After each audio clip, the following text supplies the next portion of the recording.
ஸ்ரீ ஸ்ரீ பரமஹம்ச யோகானந்தர். உணர்ச்சிகள் எவ்வாறு ஆன்மாவை மறைக்கின்றன? அப்பொழுது காண்பது ஆன்மா அதன் சொந்த நிலையில் நிலைநாட்டப்படுகிறது. யோக சூத்திரங்கள். இக்கணத்தில் உங்களால் உங்கள் உடலையும் உங்கள் எண்ணங்களையும் உங்கள் உணர்ச்சிகளையும் முற்றிலும் அமைதிப்படுத்த முடியுமானால் நீங்கள் இக்கணமே உங்கள் பேரான்மா ஆன்மா மற்றும் உங்களுடைய மாபெரும் பிரபஞ்ச உடல் இறைவனின் ஆனந்தத்துடன் துடித்து கொண்டிருப்பதை இக்கணமே உணர ஆரம்பிப்பீர்கள். ஆன்மா அதன் சொந்த நிலையில் நிலைநாட்டப்படும். இறைவனின் ஆனந்தம் இருந்த போதிலும் அதை உங்களால் உணர முடியவில்லை என்பது விந்தையாக இல்லையா? நீங்கள் இறைவனின் பேரின்பத்தை அறியாமல் இருப்பதன் காரணம் நீங்கள் அகந்தை உணர்வினால் சித்தம் மதிமயங்கி இருப்பதுதான். நான் உங்கள் முன் ஒரு திரையை வைத்தால் நான் இன்னும் இங்கேதான் இருப்பேன். ஆனால் நீங்கள் என்னை பார்க்க மாட்டீர்கள். திரையை எடுத்து விடுங்கள், நீங்கள் என்னை பார்ப்பீர்கள். அது போலவே அகந்தையிலிருந்து அகங்காரம் அல்லது உடல் உணர்வு நிலை எழும் உணர்ச்சிகளான திரை இறைவனின் ஆனந்தத்தை மறைக்கின்றது. தியானத்தின் மூலம் திரையை விளக்குங்கள், நீங்கள் அந்த ஆனந்தத்தை காண்பீர்கள். உங்களின் உண்மையான இயல்பு அமைதியாகும். நீங்கள் அமைதியின்மை எனும் முகத்திரையை அணிந்திருக்கிறீர்கள். உணர்ச்சிகளின் தூண்டுதல்களிலிருந்து விளையும் உங்கள் உணர்வு நிலையின் அமைதியற்ற நிலை. நீங்கள் அந்த முகத்திரை அன்று. நீங்கள் தூய சாந்தமான பரம்பொருள். நீங்கள் யார் என்று நினைவு கூற இதுவே தகுந்த காலம். நீங்கள் ஆசீர்வதிக்கப்பட்ட அருளாசி பெற்ற ஆன்மா, பரம்பொருளின் ஒரு பிரதிபலிப்பு. உணர்ச்சிகள் எனும் முகத்திரையை அகற்றி விடுங்கள். உங்கள் பேரான்மாவை நேர்கொள்ளுங்கள். நீங்கள் கோபம் கொள்ளும் பொழுது அல்லது வெறுப்பு நிறைந்திருக்கின்ற போது தீய வேடத்தை அணுகிறீர்கள். ஒருவன் அதிக கோபத்தில் கொலை செய்ய கூட விரும்புகிறான். அவன் உண்மையில் விரும்புவதில்லை. அதாவது அவனது ஆன்மா விரும்புவதில்லை. ஆனால் அவனது ஆன்மா உணர்ச்சியுடன் தன்னை அடையாளம் கொண்டிருக்கின்ற காரணத்தால் அவனது கோபம் அவனை அவ்வாறு நினைக்க செய்கிறது. எனவே அவ்விதமான கட்டுமீறிய உணர்ச்சிகளுக்கு உட்பட்டு மனித உணர்வின் சாதாரண நிலையில் இருப்பது நல்லதல்ல. நீங்கள் பலவிதமான மனநிலைகளில் உங்களையே சிறைப்படுத்திக் கொள்கிறீர்கள். மேலும் உங்களுடைய எல்லா துயரங்களுக்கும் இதுவே காரணம். இதிலிருந்து தப்பித்து கொள்ள உடல் உணர்வு நிலையுடன் இணைந்திருக்கும் உணர்ச்சிகளையும் மன வெளிச்சிகளையும் கரைத்துவிட வேண்டும். தியானமே அதற்கு வழி. உணர்வுகளும் உணர்ச்சி வேகங்களும் ஆன்மாவை மறைக்கின்றன. நீங்கள் சில பண்புகளை அவற்றின் உணர்வுகள் மற்றும் உணர்ச்சி வேக குணாதிசயங்களுடன் சேர்த்து பெற்றிருப்பவர்களாக உங்களை பற்றி இதுவரை நினைத்திருக்கிறீர்கள். நீங்கள் இந்த தீவிர உணர்ச்சிகள் மற்றும் ஆசைகளாக வேடமிட்டு கொண்டிருக்கிறீர்கள். ஏனெனில் நீங்கள் அதை எத்தனையோ பிறவிகளாக செய்திருப்பதால் உங்களுடைய உண்மை இயல்பை முற்றிலும் மறந்துவிட்டிருக்கிறீர்கள் என பதஞ்சலி கூறுகிறார். உங்களது மாறிக்கொண்டிருக்கும் உணர்ச்சிகளுக்கு ஏற்ப ஒவ்வொரு நாளும் நீங்கள் வெவ்வேறு குணநலன்களில் ஆர்மாறாட்டம் செய்கிறீர்கள் என்பதை ஒருமுறை அறிந்துவிட்டால் நீங்கள் அதே மனிதராக இருக்க மாட்டீர்கள். உங்களால் இந்த ஏமாற்றம் நிலைமைகளை துறந்துவிட முடியும். தீவிர உணர்ச்சியும் கோபமும் உங்கள் உண்மையான இயல்பின் ஒரு பாகமல்ல என்பதை நீங்கள் உணரும்போது இவ்வுணர்ச்சி வேகங்கள் இனியும் உங்கள் மீது எந்த கட்டுப்பாட்டையும் கொண்டிருக்க முடியாது. ஒவ்வொரு மனிதனும் உள்ளார்ந்து அற்புதமானவன். அவன் அகந்தை உணர்வு எனும் முகத்திரையிலிட்டு மட்டும் தன்னை விடுவித்துக் கொள்ள வேண்டும். அதை ஞாபகம் வைத்துக் கொள்ளுங்கள். நீங்கள் ஒரு வைரத்தை ஒரு கருப்பு பூனை அருகில் வைத்தால் வைரம் கருப்பை எதிரொலிக்கும். நீங்கள் வைரம் கருப்பு நிறம் என்று அப்போது சொல்வீர்களா? இல்லை, கருப்பு பூனையை நீக்கி ஒளியை வைரத்தில் பாய விடுகின்ற உடனே அது தனது இயற்கை பளபளப்புடன் ஜொலிக்கிறது. அந்த கருப்பு பூனை தான் உங்கள் அமைதியின்மையாகும். அது உங்கள் உணர்வு நிலையை உணர்ச்சி வேகத்தினால் இருளச் செய்து ஆன்மாவின் ஒளியையும் ஆனந்தத்தையும் மறைக்கின்றது. அமைதியின்மையின் உண்மையான இயல்பு எத்தகையது எனில், நீங்கள் ஒரு பொருளிலிருந்து இன்பத்தை உணர்ந்து கொண்டிருப்பதற்குள்ளேயே நீங்கள் ஏற்கனவே ஏதோ ஒன்றை எதிர்பார்க்கிறீர்கள். உணர்வால் தூண்டப்படும் பிடிவாதமான ஓர் அதிருப்தி. ஆனால் உங்கள் ஆன்மாவில் மறைந்திருக்கும் இறை ஆனந்தத்தின் பேரின்பமானது உங்கள் உணர்வு நிலையில் எப்போதும் புதிதாகவும் மாறாததாகவும் இருக்கிறது. அது முழுமையான திருப்தியை அளிக்கும் காரணத்தால் உங்களிடம் இனியும் அமைதியின்மை இல்லை. நான் இன்று உங்களிடம் என்ன சொல்லிக் கொண்டிருக்கிறேனோ அதன் மதிப்பை நீங்கள் புரிந்து கொள்கிறீர்கள் என விளைகின்றேன். எல்லா துயரங்களிலும் விடுதலை பெற அதுவே வழி. கட்டற்ற இன்ப நுகர்வு ஆன்மாவை அடிமையாக்குகிறது. உணர்வின் மீதான முழுமையான கட்டுப்பாடு உங்களை உங்களுக்கு அரசனாக்குகிறது. ஒருபோதும் எதற்கும் அடிமையாகவோ அல்லது எந்த பழக்கத்துக்கும் கட்டுப்பட்டோ இருக்காதீர்கள். காஃபி அருந்துவதனால் மட்டுமே நீங்கள் அதற்கு அடிமை என்று பொருள்படாது. ஆனால் நீங்கள் காஃபி குடித்தே ஆக வேண்டும் என்ற உணர்வு உங்களை உண்மையில் அடிமையாக்கி இருக்கிறது. இல்லை, அது எனக்கு தேவையில்லை என்று நீங்கள் கூறுகிற உடனே அதுவே உங்கள் பந்தத்தின் முடிவாக இருக்கட்டும். என்னை எதுவும் கட்டுப்படுத்துவதை நான் எப்போதும் அனுமதிப்பதில்லை. நான் மகிழ்ந்து அனுபவிக்கின்ற ஏதோ ஒன்றை உண்ணவோ அல்லது பருகவோ முடியும். பின் அதற்கான எல்லா ஆசைகளையும் அகற்ற முடியும். அதை பற்றிய எண்ணம் அக்கணமே மறைந்துவிடும். முதலில் விருப்பு வெறுப்புகளுக்கு இடம் கொடாமல் இருங்கள். மேலும் அதே பயிற்சியை உங்கள் குழந்தைகளுக்கும் கொடுக்கவும். நீ எதை உண்ண விரும்புகிறாய்? உனக்கு கீரை விருப்பமா? உனக்கு அது பிடிக்கவில்லையானால் நீ அதை உண்ண வேண்டியதில்லை என்று சொல்லும்போது நீங்கள் உங்கள் குழந்தைகளை கெடுக்கிறீர்கள். இது போன்ற மட்டற்ற நுகர்வால் நீங்கள் உங்கள் குழந்தையை உணர்வுக்கு அடிமையாக்குகின்றீர்கள்.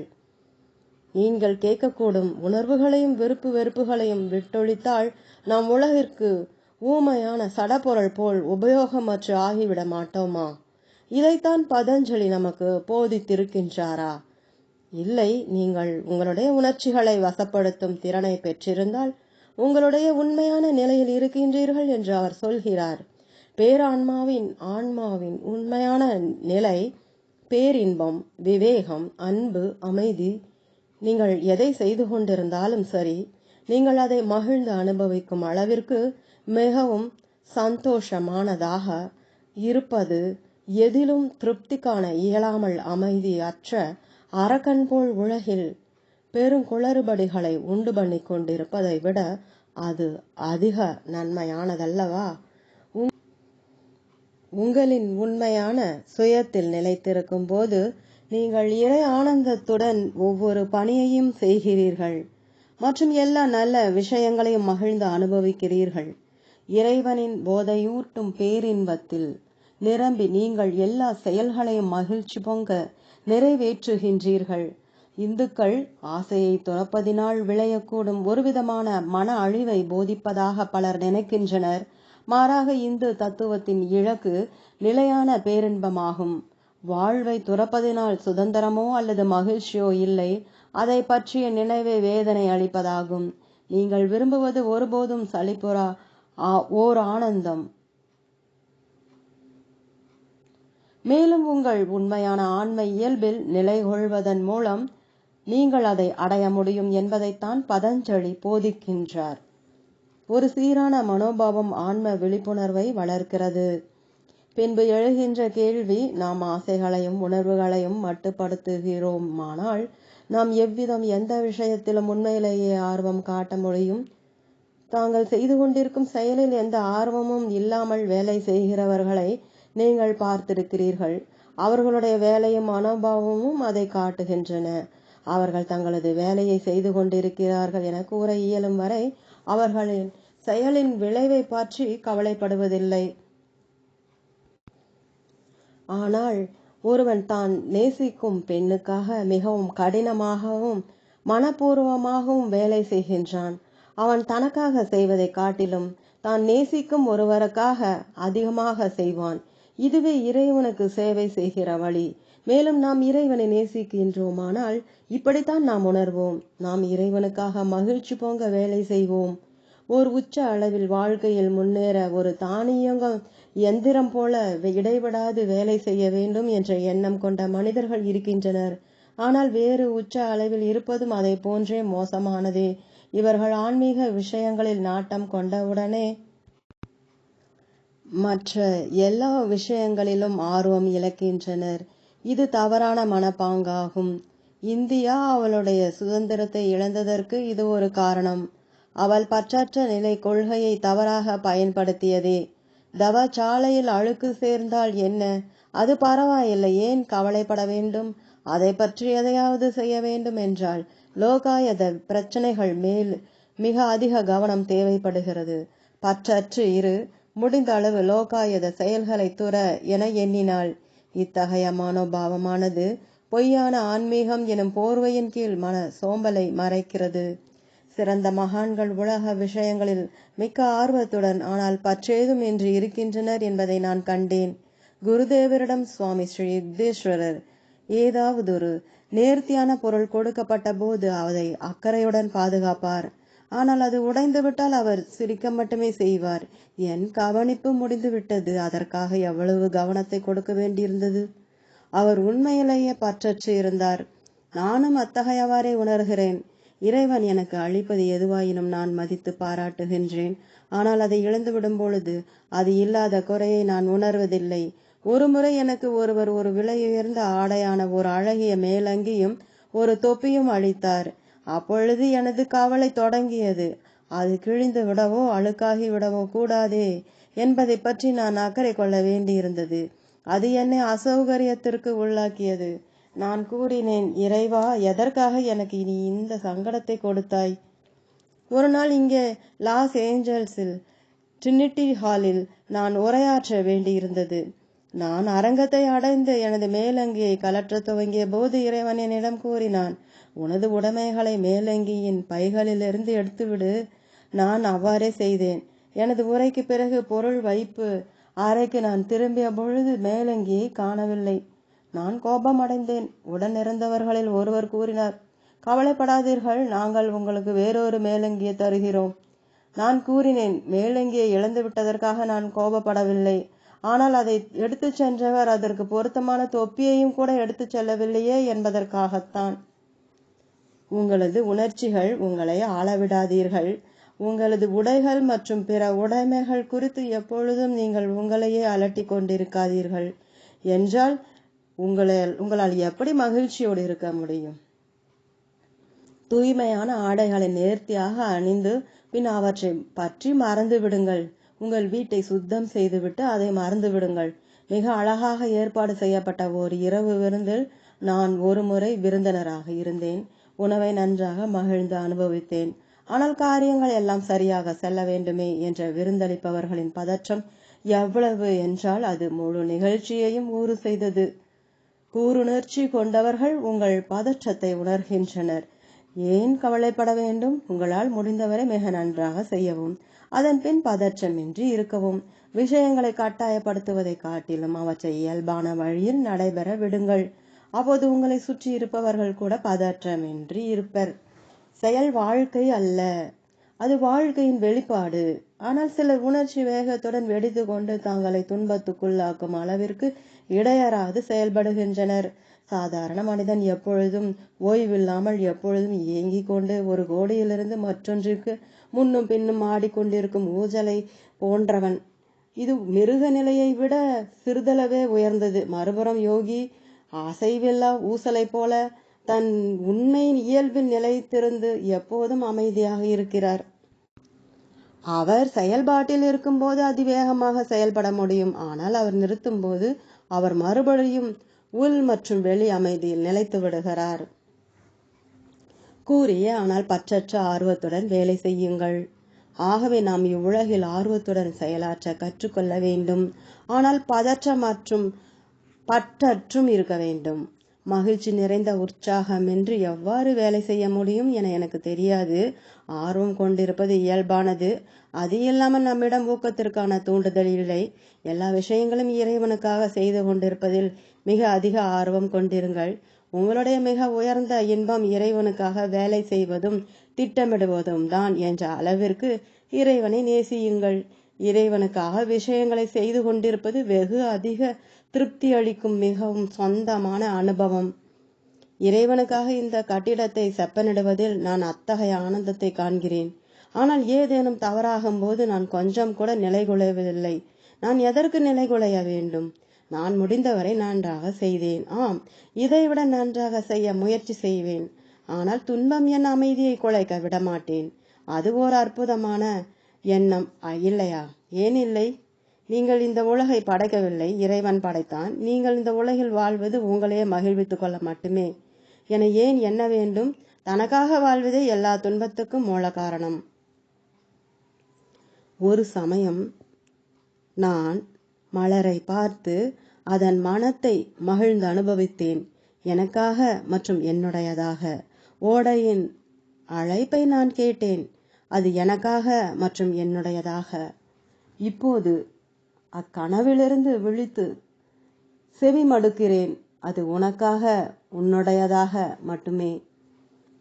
யோகியின் எண்ணம் எப்போதும் உனக்காக, உன்னுடையதாக என இருக்கிறது. நான் இங்கே இந்த உலகில் இருப்பது குறுகிய காலத்திற்கு மட்டுமே. ஏன் வலிய பற்று ஏற்படுத்த வேண்டும்? நான் ஏன் இங்கு இருக்கிறேன் என எனக்கு தெரியாது. ஆனால் இறைவனுக்கு தெரியும். நான் அவனுக்காக உழைப்பேன். நான் எனது சொந்த விருப்பத்தை பின்பற்ற முயல மாட்டேன். ஆனால் நான் என்ன செய்ய வேண்டும் என்று இறைவன் விரும்புகிறானோ அதை செய்வேன் என கூறுகிறார். நீங்கள் உங்கள் இச்சாசக்தியை உபயோகிக்கவில்லை என்றால் நீங்கள் இறந்து விடுவீர்கள். ஏனெனில் இச்சாசக்தி ஒவ்வொரு உடல் மற்றும் மனம் சார்ந்த வழிமுறையையும் செயல்படுத்துகிறது. உங்கள் இச்சாசக்தியை உபயோகிப்பது சரியானதே. ஆனால் இறைவனிடமிருந்து வரும் விவேகம் மற்றும் வழிகாட்டுதலுடன் அதை செய்ய வேண்டும். இல்லையெனில் உங்கள் இச்சாசக்தியை தவறாக உபயோகித்தால் பிழையில் சிக்கி பின் விளைவுகளால் துன்புறுவீர்கள். தங்கள் மனங்களை வசப்படுத்தி இருப்பவர்கள் முடிவிலா ஞானத்தில் மூழ்கி இருக்கின்றனர். செயல்களின் பயன்களில் இனிமேல் எந்த அக்கறையும் அவர்களுக்கு இல்லை. இவ்வாறு மறுபிறப்பாகிய சங்கிலி தொடரிலிருந்து விடுபட்டு துன்பத்தை கடந்த நிலையை அடைகின்றனர் என பகவான் ஸ்ரீ கிருஷ்ணர் கூறியுள்ளார். சரியான அல்லது தவறான செயலின் அடிப்படை தத்துவம் உள்நோக்கமே. ஒவ்வொன்றிலும் உங்களுடைய உள்நோக்கங்களை கவனியுங்கள். பேராசையுள்ள மனிதன் மற்றும் ஒரு யோகி ஆகிய இருவருமே உண்கின்றனர். ஆனால் உண்ணுதல் பேராசையுடன் அடிக்கடி சம்பந்தப்படுத்தப்படுவதால் அது ஒரு பாவ செயல் என நீங்கள் கூறுவீர்களா? இல்லை, பாவம் என்பது எண்ணத்திலும் உள்நோக்கத்திலும் அடங்கியுள்ளது. உலக மனிதன் தனது பேராசையை திருப்தி செய்ய உண்கிறான். யோகி தனது உடலை நன்கு பராமரிக்க உண்கிறான். இதில் மிகுந்த வித்தியாசம் உள்ளது. அதுபோலவே ஒரு மனிதன் கொலை குற்றம் செய்ததினால் தூக்கிலிடப்படுகிறான். வேறொரு மனிதன் தனது நாட்டை காப்பாற்ற போர்க்களத்தில் அநேக மனிதர்களை கொள்கிறான். அதற்காக அவன் ஒரு பதக்கம் தருகிறான். மறுபடியும் இதில் வித்தியாசப்படுவது உள்நோக்கமே. நீதி நெறியாளர்கள் ஆணித்தரமாக விதிமுறைகளை உருவாக்குகின்றனர். ஆனால் நீங்கள் ஒரு தானியங்கி இயந்திரமாக இருக்காமல் உணர்ச்சிகளின் சுய கட்டுப்பாட்டுடன் இந்த சார்பு உலகில் நீங்கள் எவ்வாறு வாழ முடியும் என்று காண்பிக்க நான் உங்களுக்கு எடுத்துக்காட்டுகளை கொடுக்கின்றேன். குருதேவர் இந்த உதாரணத்தை கொடுப்பது வழக்கம். ஒருவர் எனது நேர்த்தியான பைனாகுலரை இரவலாக கேட்கிறார் மற்றும் 15 நாட்களில் திருப்பி தருவதாக எனக்கு உறுதியளிக்கிறார் என வைத்துக் கொள்வோம். ஆனால் அந்த கெடுவின் முடிவில் அவர் திருப்பி தரவில்லை. நான் அவரிடம் என் பைனாகுலர் எங்கே என்று கேட்கிற பொழுது அவன், நீங்கள் ஒரு பெரிய மகான், இருந்தாலும் ஒரு பைனாகுலர் மீது பற்று கொண்டுள்ளீர்கள் என அறிவுரை கூறும் பொழுது நான் அவருக்கு அதை மறுபடி இரவல் கொடுக்க மாட்டேன். இன்னொருவர் மிகச் சரியான நிலையில் திருப்பி கொடுப்பதாக கூறி பைனாகுலரை இரவலாக கேட்கலாம். அவர் அன்பானவர், கவனமுள்ளவர், அதை பற்றி அக்கறையுடன் இருப்பவர், உரிய நேரத்தில் திருப்பி கொடுப்பவர். அப்படிப்பட்டவருக்கு நான் எந்த சமயத்திலும் அதை இரவலாக கொடுப்பேன். இது நான் பைனாகுலரை பற்றி அந்த அளவிற்கு அக்கறையோடு இருக்கிறேன் என்பதல்ல. ஆனால் ஒரு பொருள் என்னுடையதாக இருந்தால் அதை வேலை செய்யும் நிலையில் வைத்திருப்பதற்காக கவனம் செலுத்த வேண்டியது என்னுடைய பொறுப்பு. அந்த பைனாகுலர் மற்றவர்களுக்கும் அவருக்கும் உதவ இயலும் என்பதற்காக நான் அதை பாதுகாத்து வைத்திருப்பதை இரண்டாம் மனிதர் உணர்கிறார். முதல் மனிதர் என்னுடைய உள்நோக்கத்தை புரிந்து கொள்ளவில்லை. அதனால் எனக்கு மட்டுமல்லாது அதை பயன்படுத்தி இருக்கக்கூடிய மற்ற அனைவருடைய வாய்ப்பையும் இழக்க செய்தார். நான் அந்த பைனாகுலரை எனக்காக மட்டுமல்லாமல் எல்லோருக்காகவும் தான் வைத்திருந்தேன். பற்றற்ற நிலை பெரும் சுதந்திரத்தையும் மகிழ்ச்சியையும் தருகிறது. நான் மிக அதிகமாக பேணி காத்த எல்லா பொருட்களையும் கொடுத்து விட்டேன். மற்றவர்கள் மகிழ்ச்சியின் மூலமாக நான் அவற்றை அனுபவித்தேன். நான் செய்யும் எந்த செயலிலிருந்தும் எனக்கு கிடைக்கும் ஆனந்தம் பொதுமுறையானது, எனக்காக இல்லை, அது இறைவனது ஆனந்தத்தில் மற்றும் மற்றவர்களை மகிழ்ச்சியுற செய்வதிலும் அடங்கியுள்ளது. இந்தியாவில் நான் ஒரு மோட்டார் சைக்கிள் வைத்திருந்தேன். நான் அதை எல்லா இடங்களுக்கும், குறிப்பாக செராம்பூர் ஆசிரமத்தில் எனது குருதேவரிடம் செல்வதற்காக ஓட்டி சென்றேன். அந்த மோட்டார் சைக்கிளை நான் மிக அதிகமாக மகிழ்ந்து அனுபவித்தேன். ஒரு நாள் நான் குருதேவரிடம் கேட்டேன், நான் இதனுடன் பற்றுடன் இருக்கிறேனா? அவர் எனது எண்ணத்தின் ஒவ்வொரு அதிர்வையும் உணர்வு நிலையையும் அறிவார். நிச்சயமாக இல்லை என பதிலளித்தார். சில நாட்கள் கழித்து அந்த மோட்டார் சைக்கிள் மேல் ஆழ்ந்த விருப்பம் கொண்டிருந்த ஒருவருக்கு அதை கொடுத்து விட்டேன். மேலும் எனக்கு அதை இழந்த உணர்வு அறவே இல்லை. பதஞ்சலி அந்த மாதிரியான சுதந்திரத்தை பெற்றிருக்க உங்களுக்கு கற்பிக்கிறார். அதனால் உங்களுடைய உணர்வு நிலை அரசை முழுமையாக ஆளும் ஒரு தேவனாக நீங்கள் எப்பொழுதும் இருப்பீர்கள். நீங்கள் உங்களுடன் எடுத்து செல்லத்தக்க சொர்க்கத்தில் இருள் சக்திகளை அனுமதிக்காதீர்கள். எனது மனதின் இரும்பு கம்பிகளை தீய சக்தி தகர்க்க துணியாது. சரியான செயலின் பெற்றோர் அமைதியே. நீங்கள் உணர்ச்சிக்கு அடிமைப்படுவதிலிருந்து சுதந்திரம் அடையும் போது நீங்கள் ஆன்மீக நுட்ப உணர்ச்சி உடையவராகிறீர்கள். ஆனால் அதன் பின் நீங்கள் உலக விஷயங்களை பற்றி அதீத உணர்ச்சி கொண்டிருக்க மாட்டீர்கள். வலியை உணர்வீர்கள். அதனால் நீங்கள் பாதிப்படைவதில்லை. நீங்கள் இந்த உலகை பார்க்கிறீர்கள், ஆனால் இது முடிவான மெய்மை இல்லை என அறிகிறீர்கள். நீங்கள் உங்கள் ஆன்மாவின் அமைதியான இயல்பில் நிலைத்து உடல் மற்றும் மனதின் ஒவ்வொரு வரம்புக்கும் அப்பாற்பட்டு இருக்கிறீர்கள். ஆனால் என்ன அற்பமான பயிற்சியை உலகம் உங்களுக்கு கொடுக்கிறது என நீங்கள் நன்றாகவே புரிந்து கொள்ள முடியும். தந்தை குழந்தைகளிடம் கோபத்தை காட்டுகிறார், இல்லை என்றால் அன்னை காரணமின்றி திட்டுகிறார். குழந்தைகளுக்கு என்ன ஒரு உதாரணம்? அவர்களுக்கு முன்னால் வைப்பதற்காக என்ன ஒரு காட்சி? குழந்தைகளுக்கு முறையான பயிற்சியை கொடுக்க விருப்பம் இருந்தாலொழிய அவர்களை பெற்றுக்கொள்ளாமல் இருப்பது நல்லது. சரியான ஒழுக்கத்தை கொடுக்க மறுத்து நீங்கள் அவர்களை வாழ்க்கை முழுதும் துன்பத்தில் ஆழ்த்துகிறீர்கள். அவர்களாக தங்கள் உண்மை ஆன்மாங்களாக இருப்பதை தடை செய்யும் பழக்கங்களை அவர்கள் ஏற்படுத்தி கொள்கிறார்கள். நல்ல பழக்கங்கள் நிச்சயம் நமக்கு உதவி செய்கிற நண்பர்களை போலாகும். ஆனால் தவறான பழக்கங்கள் நம்மை அரக்கர்களாக மாற தூண்டிவிடும். ஒரே வீட்டில் ஒருவர் அமைதியுடன் எல்லாவற்றையும் பொறுத்து கொண்டு போவதையும் வேறொருவர் எல்லா நேரமும் கோபம், பொறாமை, மற்ற தொல்லை கொடுக்கும் உணர்ச்சி, வேகம் ஆகியவற்றில் கொதித்து கொண்டிருப்பதை காணலாம். நீங்கள் எப்போதும் அமைதியாக இருக்க முடிந்தால் அது மிகவும் நல்லது அல்லவா? இறைவன் பொறுமை இழந்தால் இந்த உலகத்திற்கு என்ன நடக்கும் என யோசிக்கவும். நமக்கு நல்ல வேளையாக அவன் அமைதியாக இருக்கிறான். அவனுக்கு உணர்வின் மேல் முழு கட்டுப்பாடு உள்ளது. அவன் எல்லாவற்றிலும் வியாபித்திருக்கும் காரணத்தால் படைப்பவனாக இங்கே என்ன நடந்து கொண்டிருக்கிறது என அறிகின்ற போதிலும் அவனுடைய ஒரு பகுதி, அவனது முழுமையான இயல்பு ஒருபோதும் அமைதியாற்றி இருந்ததில்லை. ஆகவே நாமும் அவனைப் போலவே நம்மை சுற்றி குழப்பங்கள் இருந்த போதிலும் ஆன்ம இயல்பில் எப்போதும் அமைதியாக இருக்க வேண்டும். ஒருவர் மிகுந்த கோபத்துடன் குதித்து கொண்டு மூர்க்கத்தனமான நிலையில் என்னிடம் வரும்போது அவர் துன்பப்பட்டு கொண்டிருக்கிறார் என்பதை நான் காண்கிறேன். நான் என்ன கூறினாலும் சரி, அவருடைய மனக்கிளர்ச்சியுற்ற நிலையினால் அவர் புரிந்து கொள்ள மாட்டார்.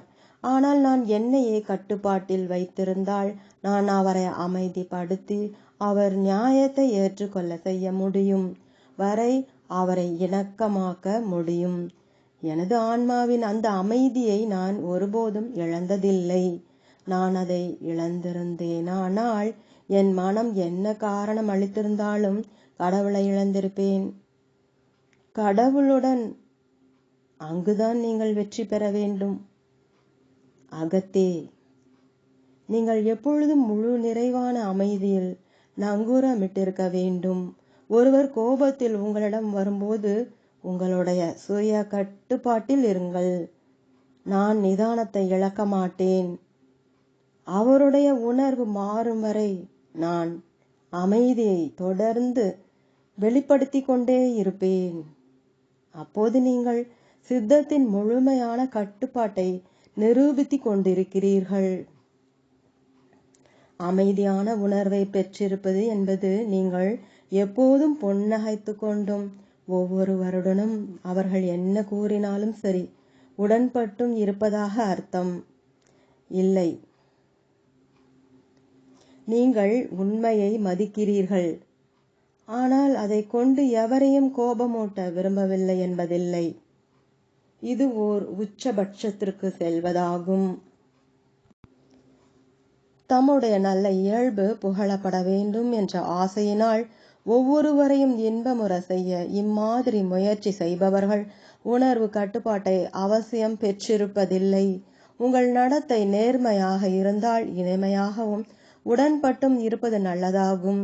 ஆனால் நீங்கள் மற்றவர்களை வருந்த செய்ய வேண்டாம் என்று உண்மையை கூற பயப்படுவதால் மற்றவர்களோடு எல்லா நேரமும் உடன்பட்டு கொண்டிருப்பதை உணர்வு கட்டுப்பாடு என கூற முடியாது. உணர்வு கட்டுப்பாட்டை பெற்றிருக்கும் எவரும் உண்மையை பின்பற்றுகிறார். அவரால் முடிகின்ற இடத்திலெல்லாம் அந்த உண்மையை பகிர்ந்து கொள்கிறார். மேலும் எவ்வழியிலும் ஏற்றுக்கொள்ளாத எவரையும் தேவையின்றி கோபப்பட வைப்பதை தவிர்க்கிறார். அவர் எப்போது பேச வேண்டும், எப்போது அமைதி காக்க வேண்டும் என்பதை அறிவார். ஆனால் அவர் ஒருபோதும் தனது சொந்த லட்சியங்களையும் அமைதியையும் விட்டு கொடுக்க மாட்டார். இத்தகைய ஒரு மனிதர் இந்த உலகில் மிக சிறந்த நன்மைக்கான ஆற்றல் ஆவார். நீங்கள் உங்களை ஆன்மாவாக பாருங்கள், ஸ்தூல உடலாக அல்ல. உண்மை என்னவெனில் நாம் எல்லோரும் பழமொழி கூறுவது போன்ற ஊதாரி மகனாக ஆகிவிட்டோம். நாம் கெட்ட பழக்கங்கள் எனும் இருண்ட சந்துகளில் அலைந்து திரிந்து கொண்டிருந்து இறை ஆனந்தத்தை எவ்வாறு நமது இதயங்களில் நிலைத்திருக்க வைப்பது என மறந்துவிட்டிருக்கிறோம். ஆன்மா தனது இயல்பான நிலையில் இல்லாதிருக்கும் போது அது மனித உணர்வுகளிலிருந்து பிறந்த மாறும் மனநிலைகளான உடையை அணிந்து கொள்கிறது. ஆனால் நாம் இறைவனுடன் உள்ளூர இருக்க கற்றுக்கொண்டால் நாம் நமது உண்மையான இயல்பாகிய பேரின்ப நிலையில் வாழ்ந்து செயல்படுகிறோம். சாதாரண உணர்வு நிலையில் நாம் அழிவுறும் மனிதர்களாக இருக்கிறோம் என எண்ணுகிறோம். ஆனால் நாம் அகந்தையிலிருந்து நம்மை விடுவித்துக் கொள்ளும் போது நாம் பரம்பொருள் என காண்கிறோம். மாயை நம்மை நோய், அச்சங்கள், உடலிலும் மனதிலுமான மற்ற எல்லா கட்டுப்படுத்தும் நிபந்தனைகள் ஆகியவற்றை கற்பனை செய்ய வைக்கின்றது. நீங்கள் ஆணோ அல்லது பெண்ணோ இல்லை என உங்களால் கற்பனை செய்ய இயலுமா? இருப்பினும் இதுதான் உண்மை. ஆன்மாவின் தெய்வீக ஆனந்தத்தில் இந்த ஆண் பெண் என்ற உணர்வு முற்றிலும் இழக்கப்படுகிறது. குழந்தை பருவத்தில் கூட நான் எனது உடலிலிருந்து வேறாக இருந்ததை காண்பது வழக்கம். ஒரு நாள் நான் சிறு குழந்தையாக அந்த பரவச நிலையில் இருந்ததையும் குளித்து விட்டு உடுப்பு ஏதுமின்றி வந்ததையும் நான் நினைவு கூர்கிறேன். எனது அகந்தை என்னை பார்த்தபோது அவர் என்னை அறைந்தார். நான் வேஷ்டி உடுத்த மறந்திருந்ததை அவர் கடுகடுப்பாக நினைவூட்டும் வரை எதற்காக அவர் என்னை அடித்தார் என நான் உணரவில்லை. இறைவன் படைத்திருக்கும் எதுவும் பாவம் அல்ல. மனிதன் தனது தவறான சிந்தனையாலும் இறைவன் கொடுத்திருக்கும் உள்ளாற்றலை தவறாக பயன்படுத்துவதாலும் பாவத்தை உருவாக்கினான். சாதாரண மனிதன் நானும் எனது உடலும் ஒன்று, நான் புலன்களுடனும் உணர்வுகளுடனும் இருக்கும் இத்தனை எடை கொண்ட சதை என எண்ணுகிறான். ஆனால் தெய்வீக மனிதன் நானும் எனது பிதாவும் ஒன்று என எண்ணுகிறான். அவன் தன் உடலை ஒரு திரைப்பட நிழலாக பார்க்கிறான். ஒளிக்கற்றை பட சுருளில் பாய்ந்து கொண்டிருப்பதால் ஏற்படுத்தப்படும் பொருள்தான் திரையின் மேல் காணும் படம். ஆகவே தெய்வீக மனிதன் தன் உடலை மாயா அல்லது மாயை எனும் பட சுருளின் ஊடே இறைவனின் படைக்கும் திறனுள்ள ஒளி பாய்ந்து கொண்டிருப்பதால் ஏற்படுத்தப்படும் பொருளாக பார்க்கிறான். அவன் தான் உடல் அல்ல, இறைவனின் ஒளியுடன் ஒன்றாக இருப்பவன் என அறிகிறான். ஒரு நடிகன் தான் நடித்து கொண்டிருப்பதை மறந்துவிட்டு அந்த பாத்திரமாக வாழ ஆரம்பிக்கிறார். நாம் அதே போல இருக்கிறோம். நாம் யாரை என்பதையும் நாம் இந்த பூமியில் நாம் பங்கை வெறும் நடித்து கொண்டிருப்பதையும் மறந்துவிட்டோம். ஒரு தனி மனிதனுக்கு தனது சர்வ வியாபக பேரின்பமய பேரான்மாவை பற்றிய நினைவு வரவில்லை எனும்போது அவன் உணர்வாகிய உடையில் பொய்த்தோற்றம் அளிக்கிறான். மேலும் உடல் வரம்புக்குட்பட்ட ஒரு மனிதனாக அதன் துன்பத்துக்கும் இறப்புக்கும் உட்பட்டவனாக தன்னை பற்றி நினைக்கிறான். என்ன ஒரு பயங்கரமான உருமாற்றம் நடக்கிறது பாருங்கள். மேலும் அவன் தான் ஏற்கனவே அதுவாக இருக்கிற அந்த பேரின்பமய பேரான்மாவின் மகிழ்ச்சியை தனது வாழ்க்கை முழுதும் தேடுகிறான். உலக மனதினன் அமைதியின்மை எத்தகையது எனில் அவன் ஒருபோதும் தியானம் செய்ய முயற்சி செய்வதில்லை.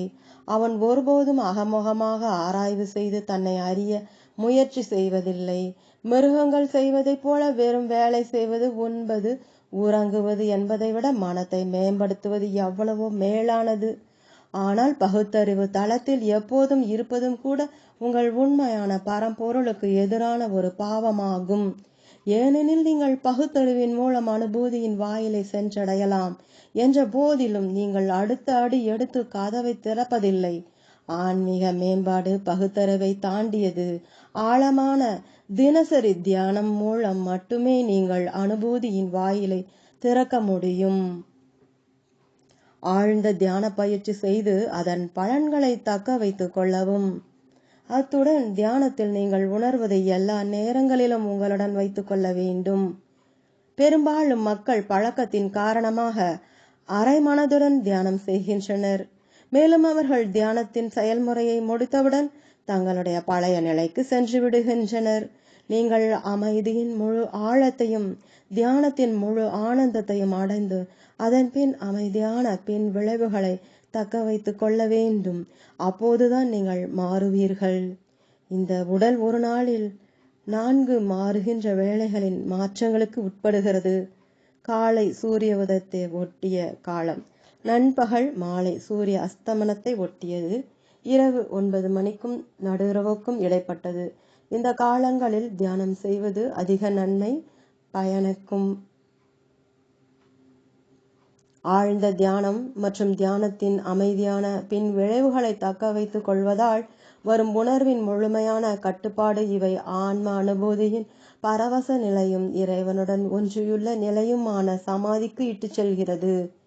ஆனால் நீங்கள் உங்களுக்குள் பேரின்பத்தை மகிழ்ந்து அனுபவிக்கின்ற, ஆனால் உடல் மற்றும் உலகின் விழிப்புணர்வை இழந்து விடுகின்ற சவிகல்ப சமாதியின் பரவசம் போதுமானதல்ல. நீங்கள் விரும்புவது நிர்விகல்ப சமாதி அல்லது சுய நினைவுடனான பரவசம். நீங்கள் வெளியே முழுமையான உணர்வு நிலையிலும் மற்றும் செயல்பாட்டிலும் மேலும் உள்ளே உங்களுடைய இறை ஐக்கியத்தை முழுமையாக உணர்ந்த நிலையிலும் இருக்கும். இதுதான் மிக உயர்ந்த நிலை. அந்த ஒப்புயர்வற்ற நிலையை எய்துவதற்கு எனக்கு நீண்ட காலம் ஆனது. லாகிரி மகாஷயரும் மற்றும் குருதேவரும் எப்போதும் அந்த நிலையில் இருப்பது வழக்கம். நிர்விகல்ப சமாதியில் நீங்கள் உங்களுடைய எல்லா கடமைகளையும் நிறைவேற்றவும் எப்போதும் கலங்காமல் வாழ்க்கையின் எல்லா சோதனைகளையும் எதிர்கொள்ளவும் முடியும். மனித இயல்பை வெல்லுகின்ற புதிருக்கு ஒரே ஒரு விடை தியானத்தில் வெற்றியடைவதாகும். அதனால் ஆன்மாவானது அகந்தை உருவாக்கும் உணர்வின் குழப்பங்களிலிருந்து விடுபட்டு என்றென்றும் பேரின்பத்தில் மையம் கொண்டு தனது சொந்த இயல்பில் நிலை பெற்றிருக்க முடியும். ஓம் தொடரும்.